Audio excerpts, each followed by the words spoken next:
Kolkata RG Kar medical college ആശുപത്രിയിൽ PG ഡോക്ടറെ പീഡിപ്പിച്ച് കൊലപ്പെടുത്തിയ കേസിൽ വിധി ഇന്ന് വരും. സിൽദ സെഷൻസ് കോടതി ജഡ്ജി അനിർബാൻ ദാസാണ് വിധി പറയുക. ബലാത്സംഗം, കൊലപാതകമടക്കമുള്ള കുറ്റങ്ങളാണ് പ്രതി സഞ്ജയ് റോയ്ക്കെതിരെ ചുമത്തിയിരിക്കുന്നത്. ബൽറാം നെടുങ്ങാടി വിശദാംശങ്ങൾ നൽകും. ബൽറാം, ഈ കേസിൻ്റെ വിധി ഇന്ത്യ കാത്തിരിക്കുകയാണ്, പറയൂ. തീർച്ചയായും SKN, രാജ്യം കാത്തിരിക്കുന്ന ഒരു വിധിയാണ് കൊൽക്കത്തയിലെ സിയാൽദ സെഷൻസ് കോടതിയിൽ നിന്നും വരാൻ ഇരിക്കുന്നത്. രാവിലെ 11 മണിയോടുകൂടി അനിർബാൻ ദാസ് ജഡ്ജി ഈ കേസിൽ വിധി പറയും എന്നാണ് പ്രതീക്ഷിക്കുന്നത്. രാജ്യം മുഴുവൻ ഞെട്ടിച്ച അതിക്രൂരമായ ഒരു ബലാത്സംഗ കൊലപാതക കേസാണ് കൊൽക്കത്ത ആർജിക്കോർ മെഡിക്കൽ കോളേജിൽ നടന്നത്.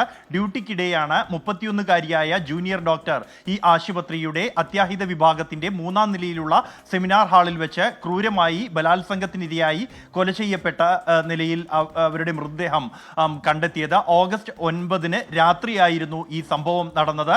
മണിക്കൂറുകൾക്ക് ശേഷമാണ് ഈ ഡോക്ടറുടെ മൃതദേഹം കണ്ടെത്തുകയും തുടർന്ന് ഇതിനെതിരെ രാജ്യവ്യാപക പ്രതിഷേധങ്ങൾ ഉയരുകയും ചെയ്തത്.